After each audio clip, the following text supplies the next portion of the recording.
오늘 말씀도 잘 들으세요. 그래서 손실이 일어나지 않게 합시다.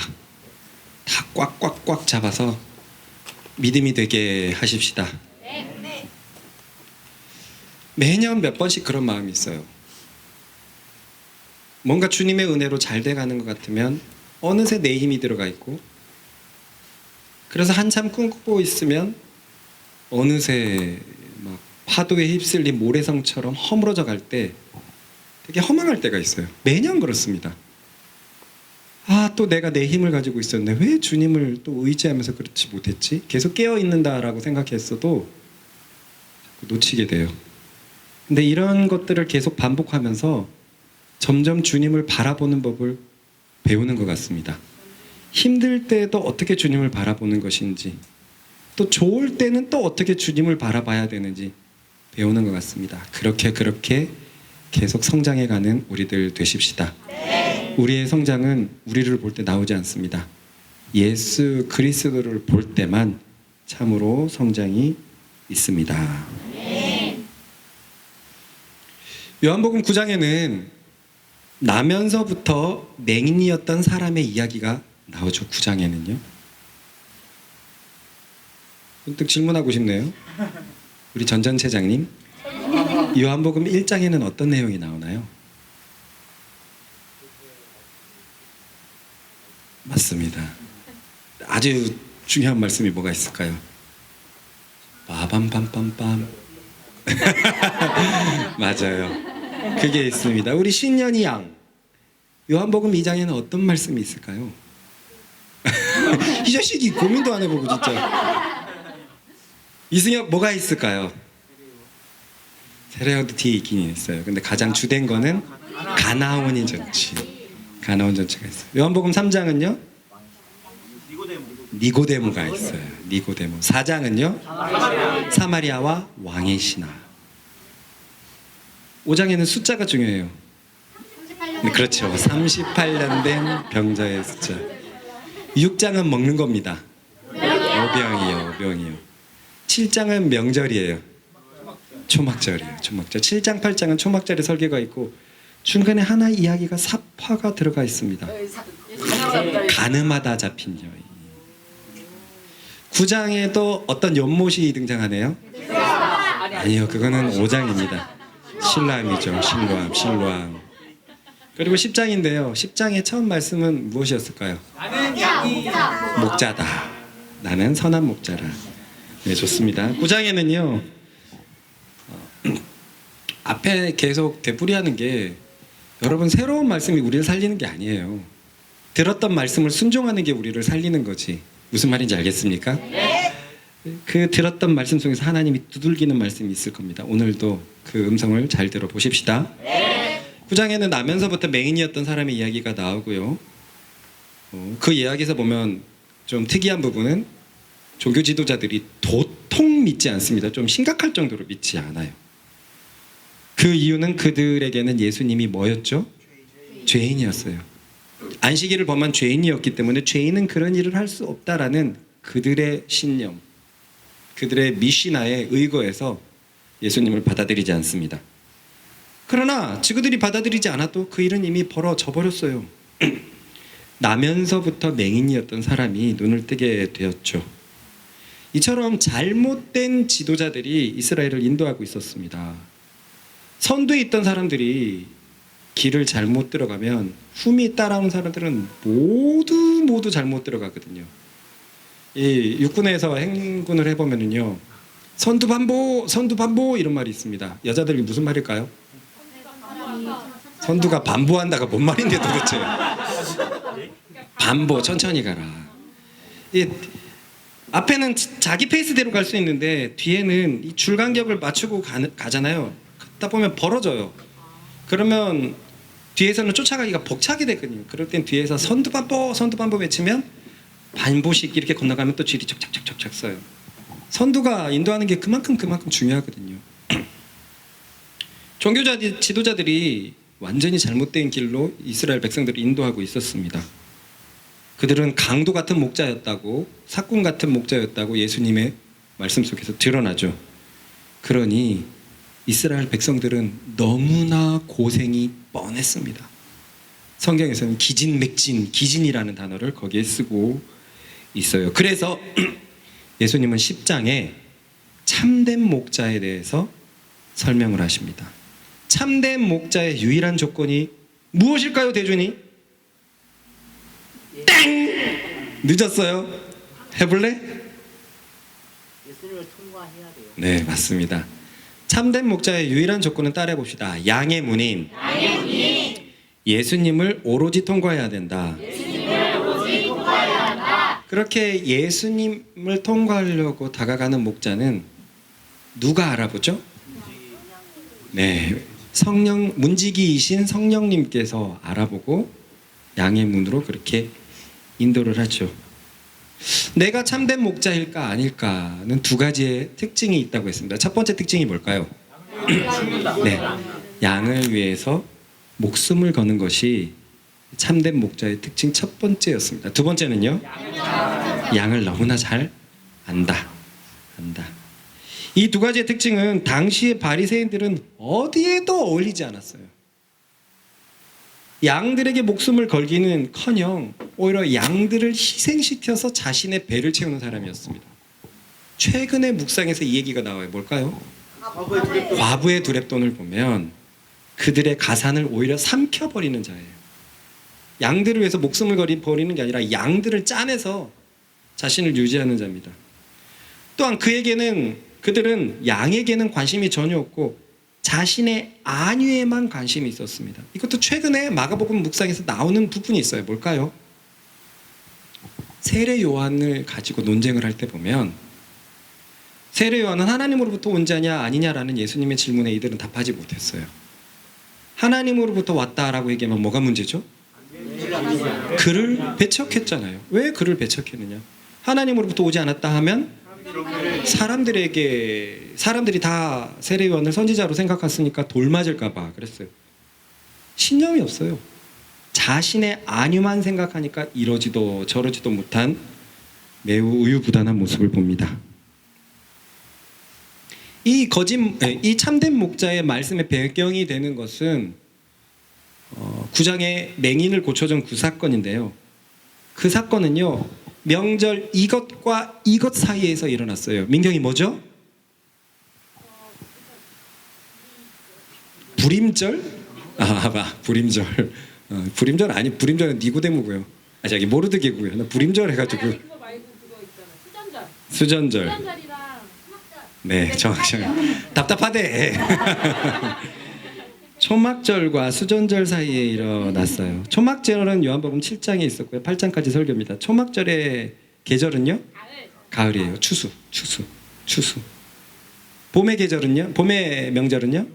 6월절. 겨울의 명절은요? 수전절이에요. 초막절에 이미 예수님의 이야기는 최고로 회자되는 이야기였어요. 그 주제는 과연 예수가 그리스도냐 하는 문제였다는 것을 우리는 살펴봤습니다. 그런데 그 초막절 이후에 창세로부터 들어본 적이 없었던 맹인이 고쳐지니까 예수님에 대한 사람들의 그 의구심은 엄청났던 거예요. 와, 이미 초막절에도 메시아가 와도 예수보다 많은 기적을 보여줄까라고 얘기했는데 그 기적을 너무나 갱신하는 기적이 일어나 버렸으니 사람들은 이 예수님에 대해서 이 궁금증이 엄청났죠. 게다가 묵상에 몇 명이 잘 써놨는데 잘 추측했는데 이 10장의 본문의 배경이 되는 절기는 수전절이란 말이에요. 수전절은 삼국이 누구를 기념하는 명절이었죠? 마카비였어요. 마카비가 시리아 안티오쿠스 그 황제가 점령했던, 그들은 점령하면서 돼지 피를 성전에다가 뿌렸거든요. 그 사실이 이 이스라엘 백성들에게 어떻겠습니까? 그래서 제사장 가문인 마카비가 일어나가지고 무력으로 쟁취했어요. 무력으로 예루살렘을 탈환한 거예요. 그 명절을 기념해갖고 생긴 것이 수전절인데 지금 백성들은 다윗과 마카비와 같은 메시아를 원하거든요. 그러니까 뜬금없이 성경에 수전절이 등장하는 이유가 바로 여기에 있어요. 예수님이 수전절인데 예루살렘에 가신 이유가 여기 있어요. 수전절이라 함은 메시아에 대해서 메시아의 명절과 너무 비슷한 명절이란 말이에요. 마카비의 명절이었으니까. 그러니까 이 수전절에 대한 이 요한이 굳이 이 본문을 갖다 놓은 것은 그 수전절에 예수님에 대한 얘기가 얼마나 하늘을 찔렀겠습니까? 이 몇 명이 잘 써줬더라고요. 내가 이번 주에 말하려고 했는데 잘 추측했어요. 너무 잘 추측했어요. 그러니 충분히 이해 가시죠? 네. 이 수전절. 여러분 10월 9일 하면 누가 한 번쯤은 생각납니까? 그래요? 저는 구름이가 생각나요. 그렇군요. 구름이랑 우리 이준이가 생각나는데 농담입니다. 세종대왕이 생각나잖아요.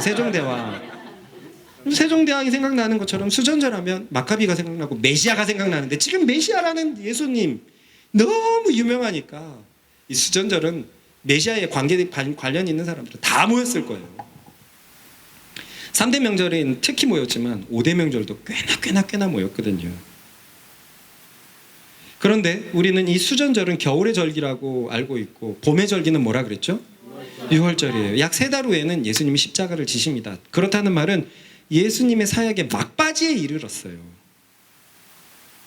그러니까 예수님의 사역이 막바지에 이르를 때 예수님에 대한 백성들의 궁금도 폭발할 정도로 치솟았던 것을 볼 수 있었습니다. 묵상을 하고 천천히 말씀을 읽으니까 이런 것들이 보입니다. 그죠? 저도 예전엔 이렇게까지는 안 보였는데 보였어요. 그래서 사람들은 저번 주에 다음과 같이 물어봤죠. 시작. 유대인들이 에워싸고 이르되 당신이 언제까지나 우리 마음을 모욕하게 하려 하나이까. 그리스도이면 밝히 말씀하소서 하니. 근데 저번 주에도 봤지만 이런 질문은 사실 어이가 없어요. 왜냐? 예수님은 처음부터 자기 자신을 계속 계시하고 있었거든요. 그래서 이렇게 대답하십니다. 시작. 예수께서 대답하시되 내가 너희에게 말하였으되 믿지 아니하는 밑에 거는 초막절 때 이미 이렇게 말씀하셨던 거예요. 시작. 그들이 말하되 내가 누구냐. 예수께서 이르시되 나는 처음부터 너희에게 말하여 오잖아. 처음부터 계속 같은 것을 말했다라는 거예요. 여기서 굉장히 큰 괴리가 생기죠. 여러분 이 말씀을 너무나 잘 알고 있잖아요 지금. 근데 왜 이게 성경의 말씀이 됐을까요? 너무나 잘 알고 있는 것은 지금 머리로 눈으로 말씀을 받아들이는 거예요. 성령으로 말씀을 받아들이기 시작하면 너무나 잘 알고 있는 이 말씀이 오늘 내게 뭐라고 말씀하시는 것을 들어야 돼요. 듣게 되기를 소망합니다. 예배는요 영과 진리로 드리는 거거든요. 여기서 굉장히 큰 괴리가 생기는데요. 왜 예수님은 처음부터 자기 자신을 계속 계시하셨는데 이스라엘 백성들은 마지막까지 예수님에 대해서 확신을 가지지 못했을까요? 그것은 여러분들이 너무나 잘 아는 것처럼 그들이 알고 있던 메시아 상과 예수님이 제시한 메시아 상이 너무나 달랐기 때문입니다. 마가복음에서도 계속 보고 요한복음에서도 우리 계속 보고 있어요. 사람 속에 가지고 있는 선입관이 이마만큼 무서운 겁니다. 내가 어떤 선입관을 가지고 있으면 예수님의 말씀이 안 들려요. 예수님의 일들을 보고도 안 들려요. 예수님이 나타나가지고 기적을 보여도 못 받아들일 거예요. 우리의 모든 잘못된 선입관이 지워지기를 바랍니다. 말씀 위에 오로지 서 있는 우리들 되십시다. 알지 못하는, 나도 미처 깨닫지 못하는 모든 선입관들은 말씀 앞에서 무너질지어다. 알다시피 사람들은 정치적이고 군사적인 메시아를 원했어요. 그래서 다윗처럼 열강의 나라들 속에서 이스라엘을 우뚝 세워줄 인물을 원했습니다. 하지만 예수님은 한결같이 자기 자신을 계시하시기를 생명을 주는 자로 계시하고 있어요. 저번 주에 본 것처럼 예수님은 사역 내내 이같이 말씀하셨습니다. 여러분도 여기서도 한번 질문해 봅시다. 여러분은 생명 가운데 살고 있습니까? 이번 주 생명 가운데 살았습니까? 생명이 왔다 갔다 합니까? 그러면 이 말씀이 여러분에게 아직 여러분의 말씀이 된 게 아니에요. 예수님은 생명을 주시는 자인데 이런 걸 보면서 아유 답답한 인간들아 좀 그만 좀 믿어라 하기 전에 내게는 생명이 있는가? 왜 내게는 생명이 왔다 갔다 하는가? 나도 어딘가에 잘못된 선입관이 있는 거예요. 나도 어딘가에 주님을 온전히 못 믿고 있는 거란 말입니다. 그런 것이 깨지기를 바랍니다. 예수님은 자신을 생명을 주는 자로 계시하시면서 더 분명하게 말하면 예수님을 자신을 사람의 모든 문제의 근원인 죄로부터 구원케 하시는 하나님의 아들로 계시하셨습니다. 물론 처음부터 그렇게 계시한 것은 아니지만 생명을 주시는 자로 계시하시면서 점점 자신이 죽을 것, 자신이 피로부터 우리를 죄에서 구원하실 것, 이것을 점점 계시하고 계십니다. 그러므로 사실 예수님의 나타나심이야말로 인류에게 가장 축복이 아닐 수 없습니다. 동의하십니까? 네. 우리 삶의 모든 문제의 근원을 해결하는 거거든요. 정치적이고 근원적인 메시아는 너무 작은 메시아예요. 역사의 한순간에만 있는 메시아일 뿐입니다. 그러나 죄로부터 구원하시는 메시아는 온 인류를 예수님이 오신 그때부터 영원까지 해방시키는 참 자유자 메시아인 줄로 믿습니다. 아멘. 진리를 알지니 진리가 너희를 자유케 하리라. 아멘. 그러니 사실은 예수님은 그 어떤 메시아보다 메시아로서 가장 어울리는 자였어요. 메시아라는 뜻이 기름 부음 받은 자고 의역을 하면 구원자라는 뜻이거든요. 우리를 참으로 구원해 줄 분, 죄로부터 구원해 줄 분, 우리의 모든 문제의 근원인 그 죄로부터 벗어나게 하실 분, 예수님이 메시아로 오셨습니다. 그러나 사람들의 눈은 가려졌어요. 자신들의 욕망을 채워줄 메시아가 필요했던 것입니다. 정치적이고 군사적이고 잘 나가고 종교 지도자들은 거기에서 한몫 챙기고 메시아가 보이지 않았어요. 그래서 죄로부터 구원할 생명의 메시아가 보이지 않았어요. 처음부터 계속 얘기하셨는데 그들은 예수님이 하시는 일들을 보았어야만 했습니다. 왜냐하면 그 일들은요 모두 다 아버지로부터 비롯된 일들이었거든요. 5장에 이런 말씀이 있었습니다. 시작. 그러므로 예수께서 그들에게 이르시되 내가 진실로 너희에게 이르노니 아무리 아버지께서 하시는 일을 보지 않고는 아무것도 스스로 할 수 없나니 아버지께서 행하시는 그것을 아들도 그와 같이 행하느니라. 예수님께서 하시는 모든 일들이 아버지께서 행하는 일이라는 거예요. 아버지의 계획 안에 있는 일이라는 말입니다. 그러므로 예수님이 하는 일들을 보면 누가 보입니까? 아버지가 보여야 돼요. 아버지가 보여야 됩니다. 이 본문을 아주 잘 설명한 본문이 있습니다. 예수님 당신이 정말 메시아가 맞습니까? 라고 세례 요한이 물어봤거든요.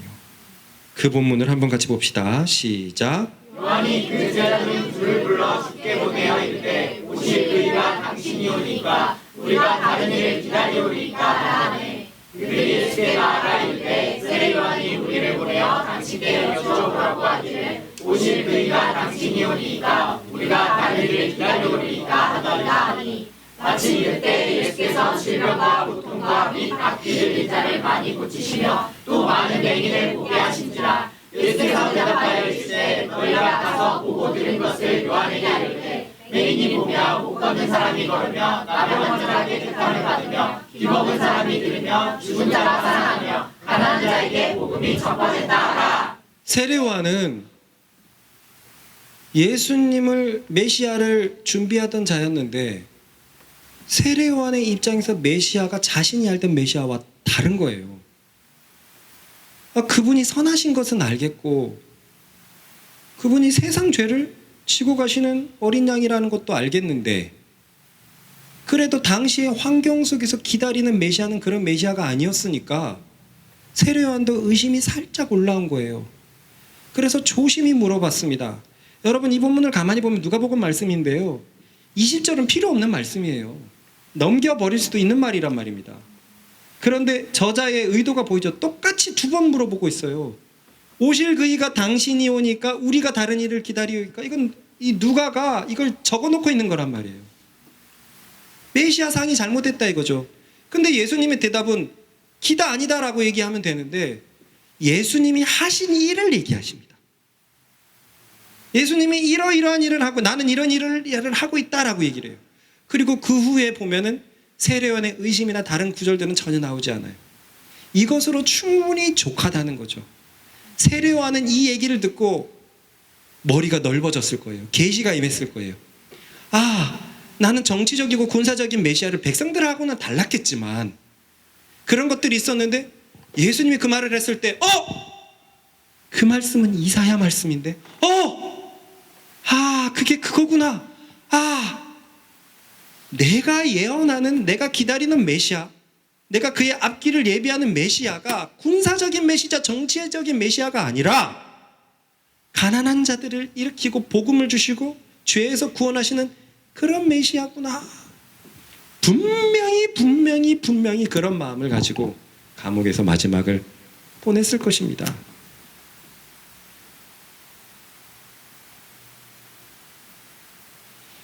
분명히 구약에는요, 오늘 아까 우리가 부른 찬송처럼 이런 말씀이 있거든요.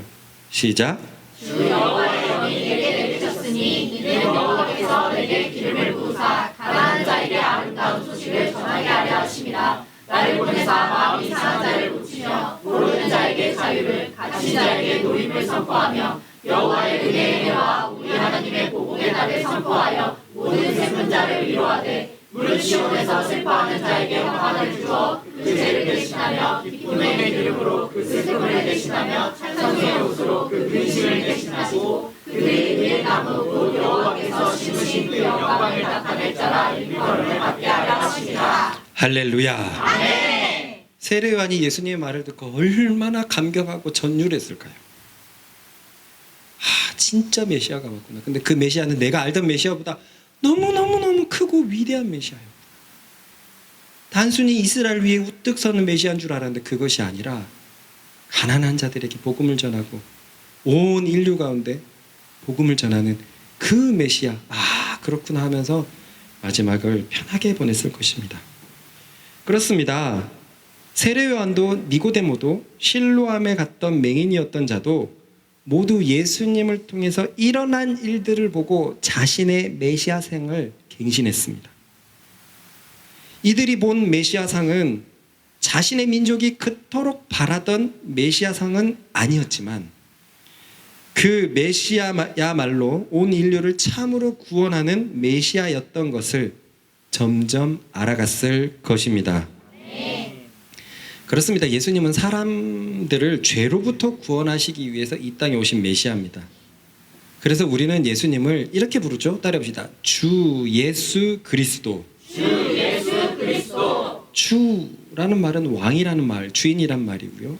예수님은 그분의 이름이고요. 그리스도라는 것은 메시아, 구원자라는 뜻이. 우리를 구원하신 우리의 왕 예수라는 그 뜻입니다. 초대교회는 예수님을 그렇게 불렀어요. 자기를 믿는 자에게 즉시로 죄로부터 자유롭게 하실 분이요, 그 믿는 자들은 그 결과로 생명이 즉시로 부어지는 것을 경험하게 될 것입니다. 이렇듯 예수님을 믿어서 생명을 경험하는 것은 모두 만물을 다스리는 하나님 아버지의 계획에서 나온 것입니다. 그러므로 하나님보다 큰 자는 아무도 없기 때문에 자신의 아들을 믿는 자에게 주신 생명을 그 누구도 하나님의 손에서 빼앗아 갈 자가 없을 것입니다. 그 생명은 내가 믿는 그 순간부터 영원히 함께 할 것입니다. 내가 믿음을 갖고 있다면 어떤 상황에서도 생명은 내 속에서 샘솟게 됩니다. 아까도 말한 것처럼 이번 주 어떻게 사셨습니까? 또 그냥 그렇게 넘어간 것은 아닙니까? 생명이 있었던 것 같은데 몇 번 놓쳤던 것 같아요. 여러분, 그러나 기억하십시오. 내가 예수님을 믿고 있다면 내 생명을 그 누구도 나에게서 빼앗아 갈 자가 없습니다. 읽겠습니다. 시작. 내가 그들에게 영생을 주니 영원히 멸망하지 아니할 것이요 또 그들을 내 손에서 빼앗을 자가 없느니라. 그들을 주신 내 아버지는 만물보다 크시네 아무도 아버지 손에서 빼앗을 수 없느니라. 나도 멸망할 뻔했죠. 내 인생 멸망할 뻔했습니다. 그렇죠? 그리고 우리 하미 경원이네도 멸망할 뻔했어요. 아주 망할 뻔했습니다. 그리고 성덕이도 요즘 묵상에 종종 올라오는 것처럼 성덕이도 멸망할 뻔했어요. 동준이는 어떻습니까? 공황장애가 와가지고 군대에서 어떤 인생을 보냈을까요? 그러나 걱정하지 마십시오. 예수님을 믿는 자는 영원히 멸망할 수 없습니다. 세상은 멸망하는데 왜 우리는 설까요? 예수를 믿어서 생명이 우리 가운데 왔기 때문에 그렇습니다. 생명이 어떻게 멸망합니까? 생명은 항상 살아나는 힘인데 어떻게 멸망합니까? 하나님의 손에서 그 생명을 빼앗아갈 자는 아무도 없습니다. 그러니 의인은 오직 믿음으로 살아가고 믿음의 싸움만 하는 거예요. 내가 믿음을 갖고 있다면 그 생명은 영원히 내 앞에 나를 세울 것입니다. 그런데요, 28절을 가만히 봅시다. 윗집 구절을요. 영생을 주는 사람이 누굽니까? 예수님 맞습니까? 내가 그들에게 영생을 주노니 하는 것 보니까 예수님 맞습니까? 맞아요. 그리고 또 예수님은 28절에서 자신이 생명을 주는 자들이 어떻게 될 것이라고 했습니까? 영원히 멸망치 않고 그들을 내 손에서 빼앗을 자가 없느니라 라고 되어 있습니다. 왜 예수님의 손에서 빼앗을 수 없냐면 그 근거로 29절을 얘기하신 거예요. 그들을 주신 내 아버지가 만물보다 크시기 때문에 아버지 손에서 빼앗을 수가 없어요. 근데 이 표현을 가만히 보면 28절 29절이 내 손에서, 예수님이 내 손에서 빼앗아갈 자가 없다 되어 있고 29절에는 아버지의 손에서 빼앗아갈 자가 없다라고 되어 있어요. 그래서 30절에 이런 어마어마한 선언을 또 하십니다. 읽어봅시다. 시작. 나와 아버지는 하나이니라. 28절에 내 손에서 빼앗아갈 자가 없느니라. 29절에는 아버지의 손에서 빼앗아갈 자가 없느니라. 왜냐하면 나와 아버지는 하나이니라. 엄청난 선언이에요. 이와 비슷한 말씀은 예전 그 베데스다 연못가에서도 하셨어요. 근데 거기서는 약간 달라요. 봅시다. 시작. 유대인들이 다시 돌을 빠졌습니다. 5장 17절에서 18절. 5장 17절에서 18절. 찾은 사람이 크게 누가 읽어봅시다. 예수께서 그들에게 이르시되 내 아버지께서 이때까지 일하시니 나도 일한다 하시매 유대인들이 이로 말미암아 더욱 예수를 죽이고자 하니 이는 안식일을 범할 뿐 아니라 하나님을 자기의 친아버지라 하여 자기를 하나님과 동등으로 삼으시리라. 거기서 보면 아버지께서 일하시니 나도 일한다라는 표현을 하면서 하나님을 자기 친아버지라고 얘기를 했고, 아버지와 아들이 같은 존재잖아요. 아버지는 사람이고 아들은 개미고 이럴 수 없잖아요. 그래서 자기를 하나님과 동등된 존재로 여긴 것 때문에 그때도 예수님이 죽을 위기에 있었어요. 유대인들이 이로 말미암아 더욱 예수를 죽이고자 하니 이는 안식일을 범할 뿐만 아니라 하나님을 자기의 친아버지라 하여 자기를 하나님과 동등되게 합니다. 여기에서는 하나님이 자기 아버지라고 선언했던 거예요. 그런데 이제는 그 하나님과 자신이 하나라고 선언하고 있습니다.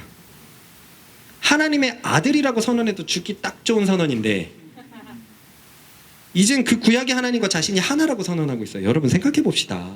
이스라엘의 관점에서 생각해 봅시다. 그 이집트를 10가지 재앙으로 멸망시킨 그 하나님과 여기 눈앞에 서 있는 초라한 사람이 하나라는 거예요.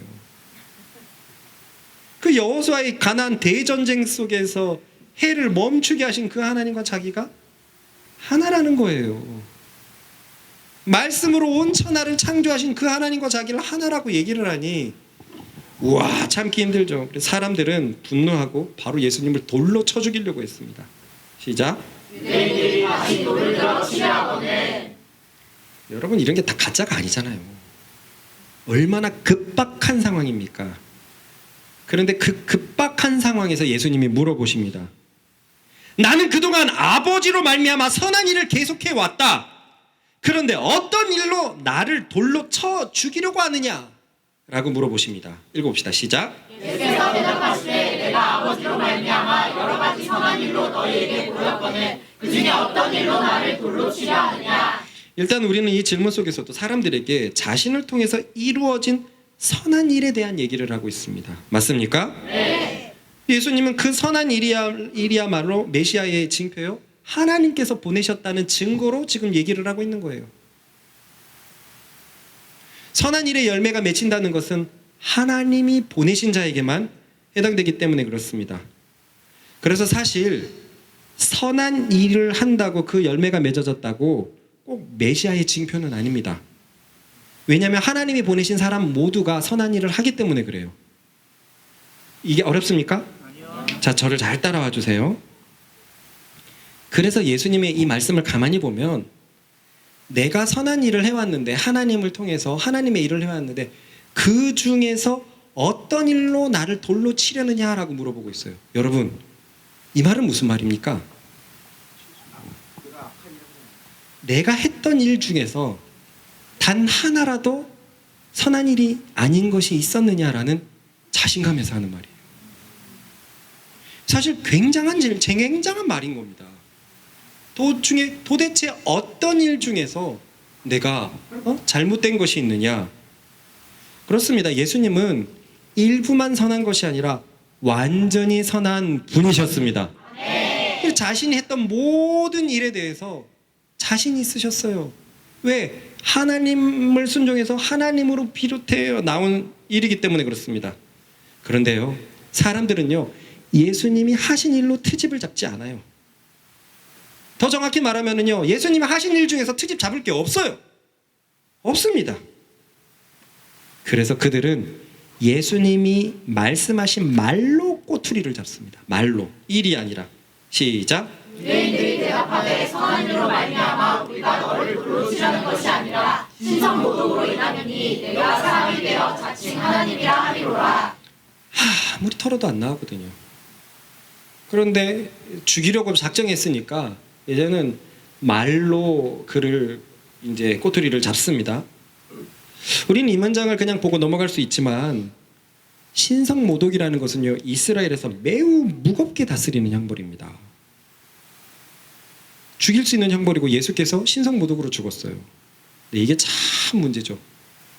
종교 지도자들이 신성모독이라는 굴레를 씌워버리면 그냥 죽일 수 있는 데까지 흐를 수 있는 매우 위험한 일이기도 합니다. 이들은 지금 하나님과 하나라는 말에 분노해서 잘됐다 싶어서 예수님을 돌로 치려고 합니다. 이러한 유대인들의 분노에 대해서 예수님은 굉장히 신기한 말씀으로 대응하십니다. 시작. 예수께서 이르시되 너희 율법에 기록된 바 내가 너희를 신이라 하였노라 하지 아니하느냐. 성경은 패하지 못하나니 하나님의 말씀을 받은 사람들을 신이라 하였거든. 예수님이 자기를 하나님과 하나다, 나는 신이다, 내가 하나님이다, 내가 신이다. 이 하나님이라는 뜻이 가시고 신이라는 뜻이기 때문에 내가 신이다, 신과 하나다, 이런 말투로 꼬투리를 잡으려고 하니까, 아니 율법에 너희 성경에 내가 너희를 신이라 하지 아니하였느냐, 인간을 신이라고 말한 부분이 있지 아니하느냐. 성경은 결코 패할 수가 없는데 하나님의 말씀을 받은 사람도 신이라고 했는데 내가 신이라고 해가지고 뭐가 문제냐라는 그런 말씀이에요. 이 말씀은 시편 82편 6절 말씀인데요, 말씀은 다음과 같습니다. 시작. 내가 말하기를 너희는 신들이며 나 지존자의 아들들이라 하였으나. 이 시편에 보면 신들이라고 써있고 지존자의 아들들이라고 써있는 것을 볼 때 한 대상을 일컬어 말하는 것이 아니라 여러 대상을 일컬어 말하는 것을 알 수 있습니다. 이 시편은 이렇게 시작을 하거든요. 읽어봅시다. 시작. 하나님은 신들의 모임 가운데 서시며 하나님은 그들 가운데서 재판하시느니라. 꼭 보니까 이렇게 되면 천사들 가운데 서 있는 것 같아요. 그죠? 1절만 보면. 그런데요, 그 신들이 누군지는 2절에서 4절에 드러나는데 읽어보겠습니다. 시작. 너희가 불공평한 판단을 하며 악인의 낯 보기를 언제까지 하려느냐. 가난한 자와 고아를 위하여 판단하며 곤란한 자와 빈곤한 자에게 공의를 베풀지며 가난한 자와 궁핍한 자를 구원하여 악인들의 손에서 건질지니라 하시는도다. 그들은 알지도 못하고 깨닫지도 못하여 홍감 중에 왕래함이 땅의 모든 터가 흔들리도다. 여기서 2절에서 5절까지 보면 여기에 신들은요, 하나님의 사명을 받아서 인간 세상을 다스리는 재판관들을 말합니다. 그래서 올바로 재판하라라고 얘기하는 거예요. 5절을 보니까 백성들은 알지도 못하고 깨닫지도 못하고 흑암 중에 왕래하니 땅이 흔들리는데 2절에서 4절까지 올바로 판단해라. 가난한 자들이 압제받지 않도록 그렇게 판단을 해라. 불공평한 판단을 하지 마라. 이런 얘기를 하고 있어요. 한마디로 따라해 봅시다. 정의로 재판하라. 정의로 재판하라. 그를 성경에서는 분명히 신들이라고 되어 있단 말이에요. 그리고 이어지는 말씀이 바로 요거란 말이죠. 시작. 내가 말하기를 너희는 신들이라 다 지존자의 아들들이라 하였으나 그러므로 예수님의 말씀은 성경적으로 전혀 틀린 말이 아니었습니다. 율법은 분명히 이 시편은 율법은 아니지만 그때 말한 것처럼 율법을 해석한 것도 바리새인들은 율법이라고 봤고 구약 전체를 율법이라고 했다는 걸 내가 묵상에서 가르쳐 준 적이 있어요. 그러니까 이것은 율법은 사람에 대해서 신이라고 표현하고 있었던 거예요. 이게 성경 말씀에 있었던 것입니다. 그러니 예수님은 더더욱이 자신에게 신이란 표현을 돌릴 수가 있었어요. 왜냐하면 본인은 하나님께서 세상에 보내신 자였기 때문에. 앞에 시편에서도 보면 하나님의 전권을 받아가지고 세상을 심판하는 자, 재판하는 자, 사사 같은 자, 하나님의 사역자들을 신들이라고 했는데 예수님은 계속 하나님께서 나를 보내셨다라고 얘기를 하니 더더욱 신이 어울리는 분이셨죠. 그래서 이렇게 말씀하십니다. 시작. 하물며 아버지께서 거룩하게 하사 세상에 보내신 자가 나는 하나님의 아들이라 하는 것으로 너희가 어찌 신성모독이라 하느냐. 그래서 예수님은 말씀하십니다. 말의 꼬투리를 잡지 마라. 내 말이 성경적으로 틀린 것도 아닌데 내가 하는 일에서 불의한 것을 찾아봐라. 읽어봅시다. 시작. 만일 내가 내 아버지의 일을 행하지 아니하거든 나를 믿지 말려니와 내가 행하거든 나를 믿지 아니할지라도 그 일을 믿으라. 그러면 너희가 아버지께서 내 안에 계시고 내가 아버지 안에 있음을 깨달아 알리라. 우리가 요한복음 말씀을 계속 들으면서 이 말씀 진짜 많이 반복되는 거 보이십니까? 네. 일을 보고 판단해라는 거예요. 우리도 모든 선입관들이 이렇게 무너지기를 바랍니다. 네. 하나님의 일들을 볼 때, 그 일들 속에서 아버지가 보일 때 우리의 생각들, 우리의 가치관들이 빨리 수정되고 교정되기를 바랍니다. 네. 정말 이 말씀을 자주 해야 하세요. 본인을 통해서 일어난 일들을 보라는 거죠. 오죽하셨으면 이 표현 가만히 보면 나는 안 믿어도 좋다. 내게서 행해진 일만큼은 좀 봐라 라고 얘기를 하고 있어요. 무슨 말씀입니까? 너희가 눈이 가려져가지고 나를 메시아로 받아들이지 못하겠다면 적어도 내가 어떤 일들을 하고 있는지는 좀 봐라. 주의 깊게 돌아봐라.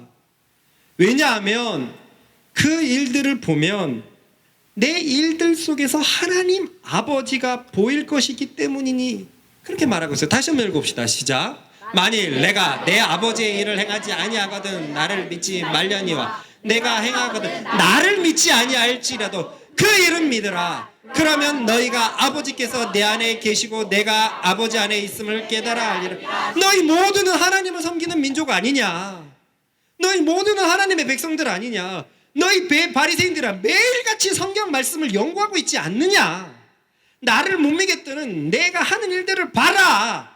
그 일들 중에서 니네들이 믿는 아버지가 보일 것이니까 그 일들을 보라라고 계속 얘기하고 있어요. 이렇게까지 말씀하시는 것은 분명합니다. 자신의 모든 일이 하나님에게서 비롯되기 때문에 자신의 일들 속에서 하나님의 아버지를 발견할 수 있으니까 이렇게 말씀을 하시는 것입니다. 그러니 세례 요한도 예수님의 말씀을 듣고 하나님을 보았던 거예요. 말씀을 보고 하나님 아버지의 메시아를 보았던 겁니다. 그랬더니 니고데모도 보았던 거예요. 니고데모가 3장에서 전혀 모르는 종교 선생이었지만 그 일들을 봤잖아요. 그리고 예수님의 말을 보고 그 뒤로 계속 보니까 아버지가 계속 보이는 거예요. 예수님이 하시는 일 속에서 자신의 생각과 다른 메시아였는데 자기가 믿는 거룩하신 하나님 아버지가 보였던 것입니다. 우리는 저 뒤에 갖고 사도 바울도 그래요. 예수 믿는 자를 죽이려고 다메섹 도상에서 갔는데 다메섹 도상에서 갑자기 밝은 빛이 비춰져가지고 오예! 드디어 영광의 하나님 아버지께서 나를 맞아주신다. 열린 환상이 내게 열리는구나. 그 구약의 엄청난 하나님의 조상들이 경험했던 열린 환상이 열리는구나. 이 영광의 빛은 도대체 사단이 따라할 수 없는 건데 주여 어디시니까 라고 얘기를 했는데요. 청천벽력 같은 소리가 들리죠. 나는 네가 핍박하는 예수라. 그 순간에 진짜 만감이 교차하는 걸 느꼈을 거예요. 영광의 빛이 분명한데 하나님 아버지 음성이 분명하고 그 거룩함과 경외하심 때문에 벌벌벌벌 떨리고 그 경외하심을 넘어서 다가오는 그 따뜻하고 사랑하시는 그 하나님의 음성인데 도무지 이것은 거짓이 아닌데 예수라고.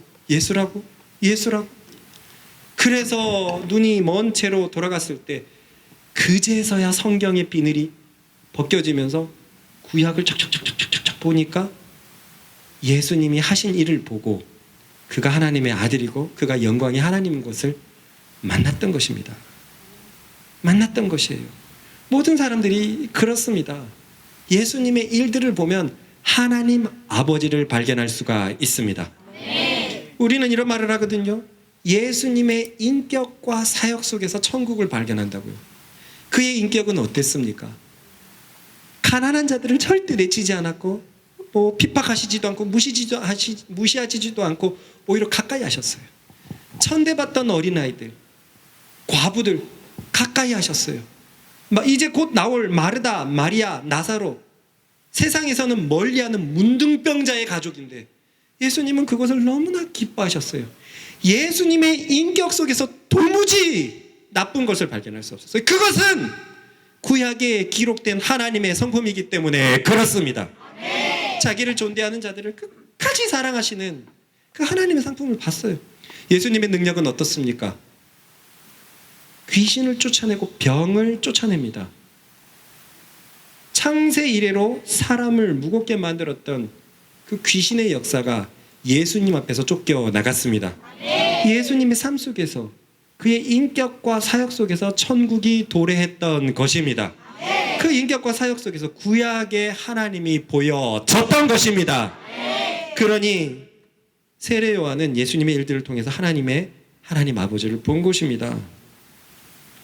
하지만 이러한 예수님의 관절한 권면이 유대인들에겐 들릴 리가 없었습니다. 그들의 마음에는 신성 모독한 자라는 것만 남아 있었고 또 이 표현에서도 보면 자신 안에 아버지 있고 아버지 안에 자신이 있다는 말에 더욱더 격분해가지고 예수님을 잡으려고 했을 뿐입니다. 읽어봅시다. 시작. 어디까지 간 거야? 멈췄다.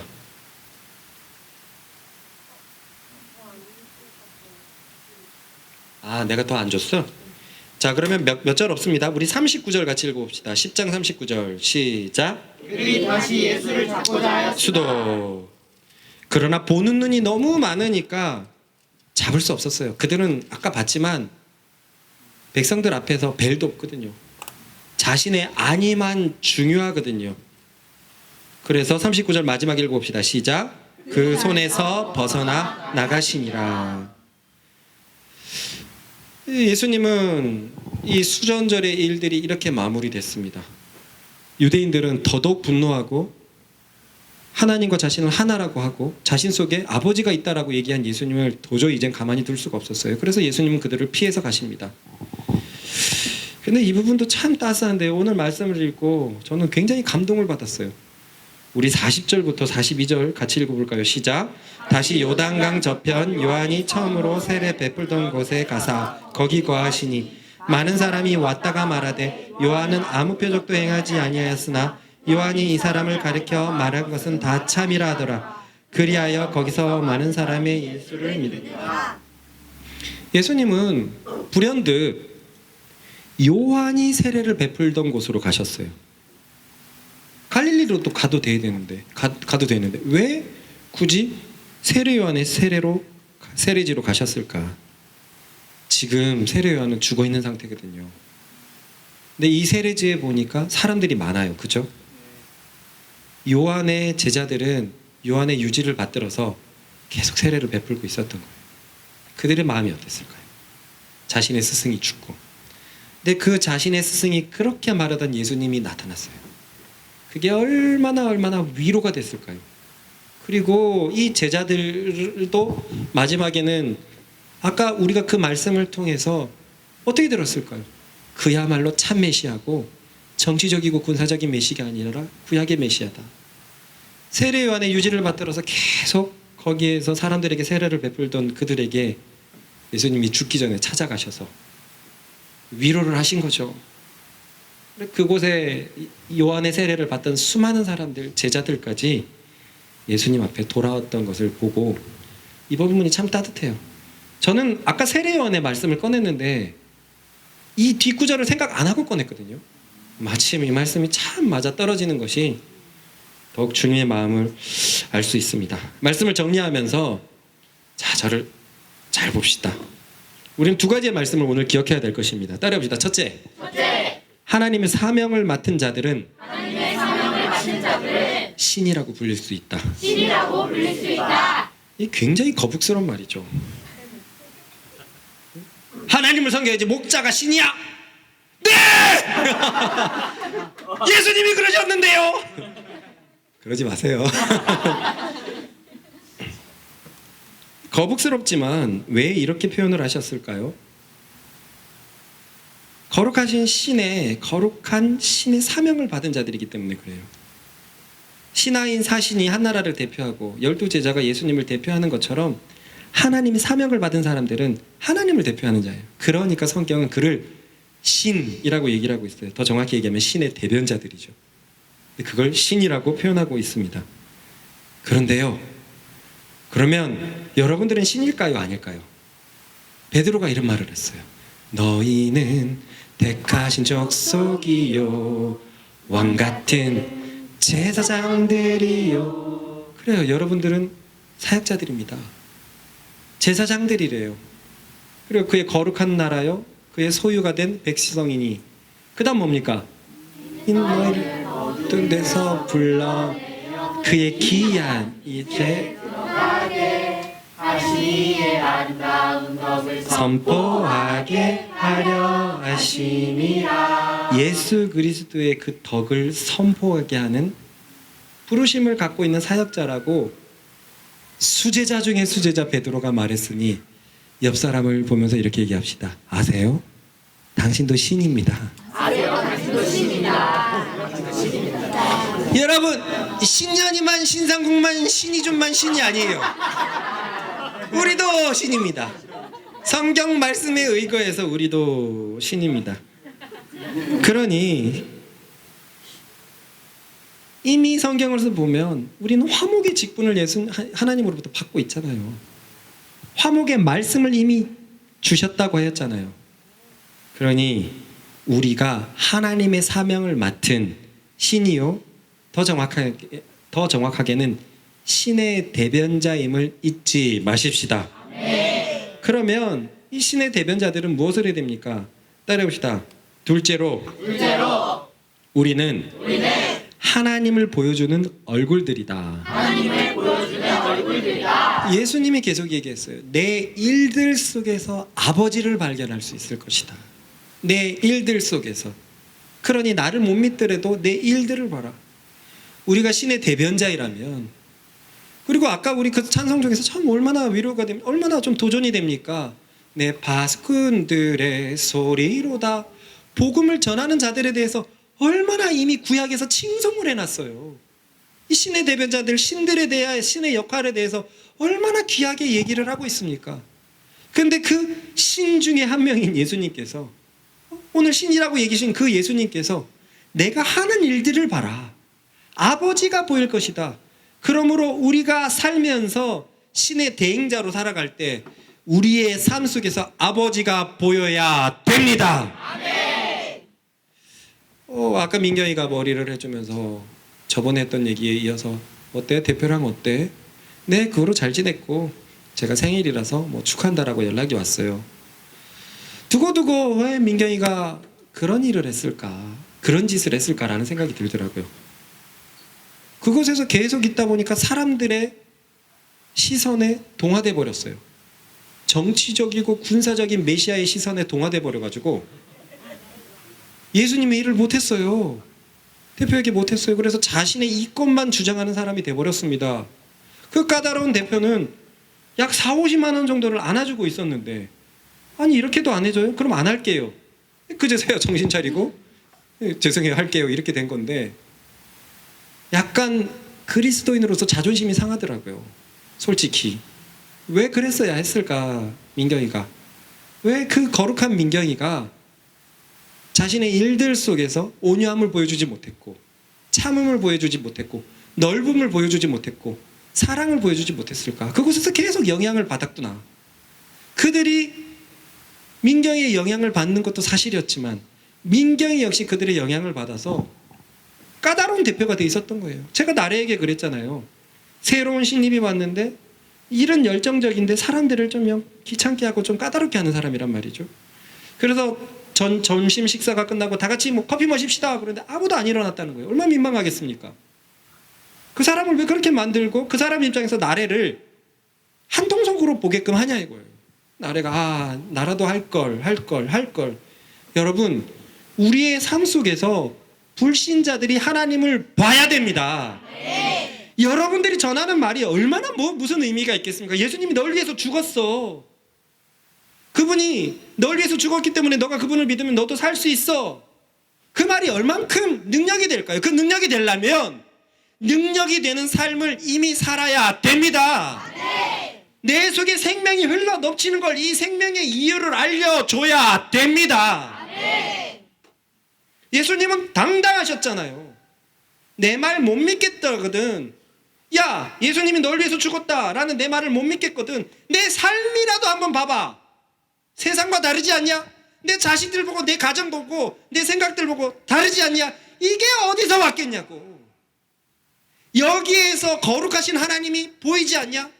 우리 교회 사람들도 이렇게 살아가고 이렇게 살아가고 이렇게 살아가고 이렇게 살아가고 왕따가 몇 명이고 결손 가정이 몇 명이고 가난한 사람들이 몇 명이고 그런데 다 같이 네가 들어도 참 좋을 것 같지 이 일이 어디서 일어나느냐.